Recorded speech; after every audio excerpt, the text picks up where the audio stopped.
Good day mga kalayas, for today's video, magdininong tayo sa binyag sa Taysan, Batangas. Kaya samahan niyo na ako mga kalayas. Let's go! At nandito na nga po tayo sa simbahan ng bayan ng Taysan. Napakaganda at napakagiliw na ang lugar mga kalayas.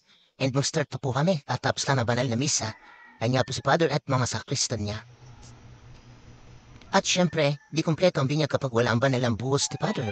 And tapos na po, may konting picture taking muna bago pumunta ng biyak. Kunti lang ang mino at pinam ng matin kasi sa mga trabaho pa daw sila. At papunta na ako may sa venue at napakaganda ng tanawin, mga kalayas parang ikaw. At nandito na nga po kami sa venue, sa bahay ng pinsan ko at maaga po kasi ng binyag kaya halos di pa tapos ang preparation. May nagluluto pa at matatapos na din po sila. Shoutout po sa inyo mga masisipag nating mga kalayas. Ayan po yan, may humuhulo-hulo pa. At syempre habang naghihintay kami, sumili muna ako sa paligid.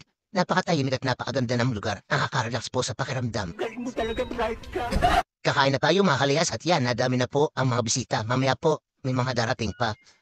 At hihinga lang tayo sa bilit mga kalayas. Oops, napakanta na nga po ang inyong kalayas. Hahahasit ulit ay bago umuwi.